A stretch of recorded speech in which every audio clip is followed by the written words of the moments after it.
Alright, all you lovers of post-apocalyptic thrillers, let's delve into a film that blends dystopian vibes, 1970s camp, and a loose interpretation of a classic novel, The Omega Man.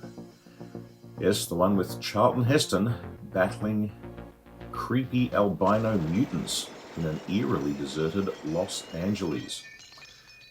Before diving into this strange gem, it's worth taking a step back to see how The Omega Man fits within the broader context of adaptations of Richard Matheson's 1954 novel, I Am Legend.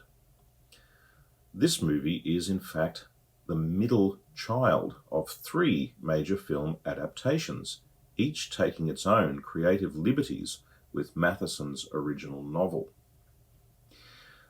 The first adaptation came in 1964 with The Last Man on Earth, starring Vincent Price. This film is the closest to Matheson's original vision, though it still carves out its own path. Vincent Price plays Dr. Robert Morgan, the lone survivor of a global plague, contending with what appears to be slow-moving zombies, but in fact they are vampiric creatures. An unknown germ is being blown around the world. It's highly contagious and it's reached plague proportions. And you don't believe some of the dead have come back? Let's get to work.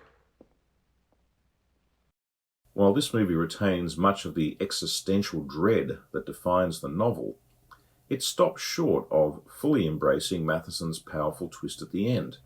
Instead of delving into the profound realization that Morgan is viewed as the real monster by the new society of infected people, the film opts for a more traditional tragic ending, wherein Morgan goes down fighting.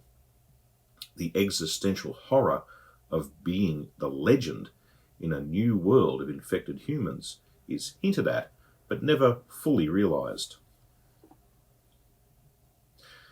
Now fast forward to 1971 and enter Charlton Heston's The Omega Man. This adaptation swings in a wildly different direction, injecting elements of 1970s social commentary, sci-fi action, and an overarching sense of dystopian adventure. Here, Dr. Robert Neville, Charlton Heston, drives around a barren Los Angeles, shooting at albino mutants referred to as the family, and living like the ultimate lone wolf survivor. Gone are the vampire-like creatures of the novel, replaced by light-sensitive, cult-like mutants, a reflection on the era's anxieties surrounding biological warfare and the Cold War. Charlton Heston, fresh off of the success of Planet of the Apes, plays a rugged, gun-toting saviour rather than Richard Matheson's more introspective and morally complex protagonist. The Omega Man reframes the story as one of good versus evil, turning Neville into a Christ-like figure whose blood is the key to humanity's salvation.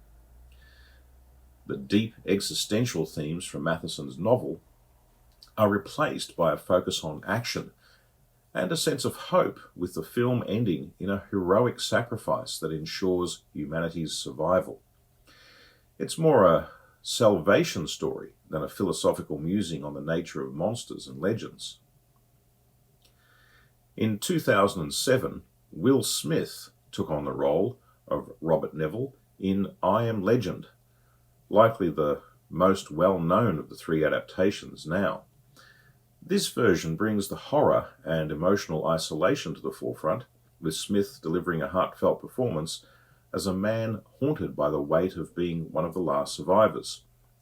The film focuses heavily on Neville's scientific endeavours to cure a virus that has transformed humans into fast, vicious, night-dwelling creatures. While Smith's portrayal captures the emotional toll of isolation, the movie, like its predecessors, avoids the novel's ending. Once again, Neville is positioned as the hero, sacrificing himself for the greater good.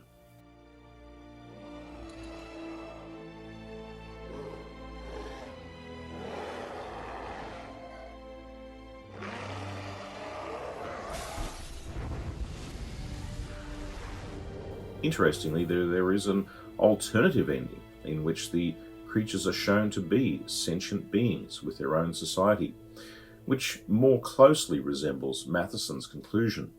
However, the theatrical release stuck with the more conventional hero saves the day narrative. So why do all three adaptations avoid the novel's bold and morally ambiguous ending? It probably comes down to Hollywood's preference for a clear-cut hero. Matheson's conclusion, when Neville realizes he has become the legend of a new world order, kind of Dracula in reverse, if you like, is unsettling and challenges the audience's perspectives on monsters. It forces the viewer to question who the real villain is, a theme that is much more difficult to digest in a mainstream feature film. While the novel's ending is intellectually stimulating, its ambiguous and dark nature might be better suited to a short story, where such a thought-provoking twist can land without needing to satisfy the broader expectations of a feature-length narrative. So, in conclusion, looking at the three adaptations, the Omega Man stands out as perhaps the best of the bunch. Despite its rather campy 1970s style, its structure is compelling.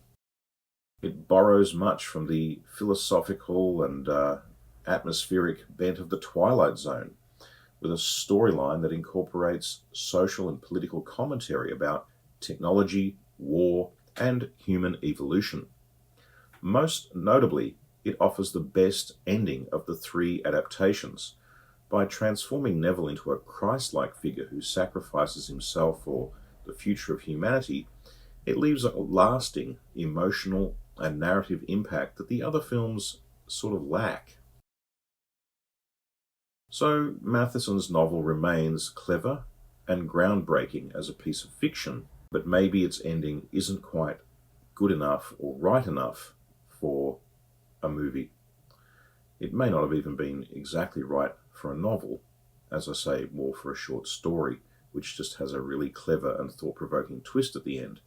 Maybe it's not so satisfying at the end of a novel or a movie to simply kill off the hero with him realizing that he's basically become the villain. But for a blend of action, philosophical undercurrents, and some lasting cultural relevance, the Omega Man remains a wonderfully entertaining early 70s sci-fi horror classic. And no one delivers those awesome lines of dialogue quite like Charlton Heston. Hi, big brother. How's your ass? My God, it's almost dark. They'll be waking up soon. Tell me something, will you? Are you fellas really with the Internal Revenue Service? Take your stinking paws off me, you damn dirty ape! There is no phone ringing, damn it! There is no phone.